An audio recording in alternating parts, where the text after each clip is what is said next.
નમસ્કાર મિત્રો, સ્વાગત છે તમારું અમારી યુટ્યુબ ચેનલ RA વોઇસ ગુજરાતીમાં। હિન્દુ ધર્મમાં પૂજા સમયે દીવો પ્રગટાવવાનો નિયમ છે। દીવો પ્રગટાવીને પૂજા કરવામાં આવે છે, તેની સાથે આરતી પણ કરવામાં આવે છે। તમે જોયું જ હશે કે કોઈ ઘીનો દીવો કરે છે તો કોઈ તેલનો દીવો। કાળા તલ અને સરસવના તેલના દીવા પણ પ્રગટાવવામાં આવે છે। હવે મનમાં પ્રશ્ન થાય છે કે પૂજામાં ઘીનો દીવો કે તેલનો દીવો કરવો યોગ્ય છે? ઘીનો દીવો શુભ માનવામાં આવે છે।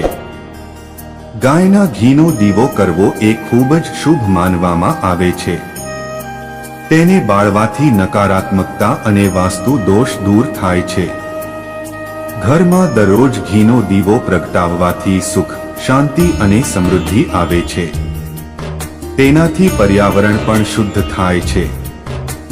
દીવો પ્રગટાવવાના નિયમો અને મહત્વ। એક, ધાર્મિક ગ્રંથોમાં ઘી અને તલના તેલના દીવાનું વર્ણન છે। ઘીનો દીવો પ્રગટાવવાથી દેવી દેવતાઓ પ્રસન્ન થાય છે। દેવી લક્ષ્મીની કૃપા પ્રાપ્ત થાય છે અને વાસ્તુ દોષ દૂર થાય છે। ધન લાભદાયક છે। 2, ઘીનો દીવો દેવતાઓને સમર્પિત કરવામાં આવે છે, જ્યારે તેલના દીવા ઈચ્છાઓ પૂર્ણ કરવા માટે પ્રગટાવવામાં આવે છે। 3, જૂના જમાનામાં જ્યારે ઘી ઉપલબ્ધ નહોતું ત્યારે તલના તેલનો દીવો પ્રગટાવવામાં આવતો હતો। આ દીવો હંમેશા દેવતાની ડાબી બાજુએ રાખવો જોઈએ। 4, તેલના દીવામાં હંમેશા લાલ દોરાની બનેલી વાટનો ઉપયોગ કરો। તમે તલના તેલના દીવામાં લાલ કે પીળો દોરો મૂકી શકો છો। 5, દેવતાઓની જમણી બાજુ ઘીનો દીવો રાખવો જોઈએ। 6, ઘીના દીવામાં હંમેશા સફેદ રૂની વાટનો ઉપયોગ કરવામાં આવે છે।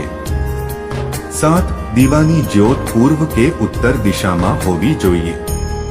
પૂર્વ દિશામાં દીવો કરવાથી આયુષ્ય વધે છે અને ઉત્તર દિશામાં ધનની પ્રાપ્તિ થાય છે, જ્યારે પશ્ચિમમાં રહેવાથી દુઃખ થાય છે અને દક્ષિણમાં રહેવાથી નુકસાન થાય છે।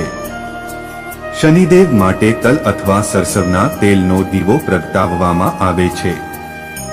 સૂર્યદેવ અને કાલ ભૈરવ માટે પણ સરસવના તેલનો દીવો પ્રગટાવવામાં આવે છે। 9, હનુમાનજીને પ્રસન્ન કરવા માટે ચમેલીના તેલનો દીવો પ્રગટાવો। દીવો પ્રગટાવવાનો મંત્ર: શુભ કરોતિ કલ્યાણમ આરોગ્યમ ધન સંપદા, શત્રુ બુદ્ધિ વિનાશાય દીપકાય નમોસ્તુતે।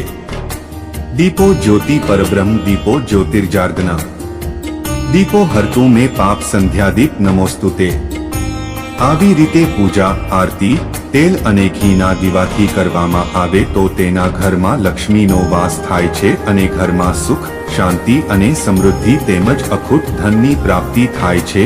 જો આ વિડીયોમાં આપવામાં આવેલી માહિતી પસંદ આવી હોય તો વિડીયોને લાઈક જરૂરથી કરો તેમજ કોમેન્ટ બોક્સમાં જય જય લક્ષ્મી માતાએ નમઃ, જય જય બજરંગ બલી જરૂરથી લખજો। અમારી ચેનલ RA વોઇસ ગુજરાતીને સબસ્ક્રાઇબ જરૂર કરજો।